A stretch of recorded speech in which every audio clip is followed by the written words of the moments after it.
یہ کہ fighting corruption کے اوپر آپ کی پی ڈی ایم کا کیا بیانیہ ہے؟ آج بھی سوئس، فرانس اور برٹش بینکوں میں اربوں ڈالر پاکستان کے لوٹے پڑے ہوئے ہیں، اور اس میں پاکستان کی پاس کی بھی اشرافیہ ہے، موجودہ اشرافیہ بھی ہے.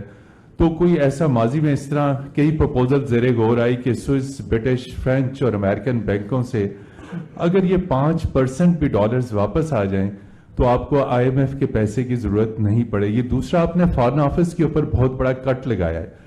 تو دفتر خارجہ آپ کی ڈپلومیسی کو آگے پرسو کرتا ہے، آپ کی خارجہ پالیسی کے جو ٹارگٹس ہیں ان کو آگے یہ پرسو کرتا ہے. تو اس میں آپ یہ بتائیں، بہت سارے فارن مشنز بند ہو رہے ہیں اور ڈپلومیٹک سٹاف کو آپ کم کر رہے ہیں. تو اس صورتحال میں آپ کے فارن پالیسی آبجیکٹیوز کیا متاثر نہیں ہوں گے؟ Thank you mister prime. اچھا، بہت شکریہ. آپ کا کس چینل سے تعلق ہے؟ جی ٹھیک. یہ جو پہلا سوال ہے آپ کا بڑا پرٹیننٹ ہے.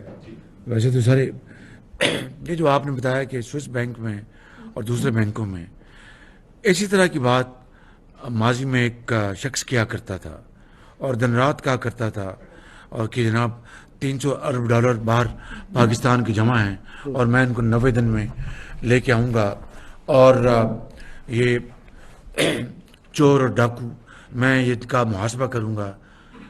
کاش یہ سوال آپ 3.5-4 سال میں ان سے کرتے. البتہ یہ ضرور ہے، دیکھیں، البتہ یہ ضرور ہے کہ یہ نظام ہے قدرت کا. وہ انگریزی میں کہتے ہیں کہ what goes around comes around.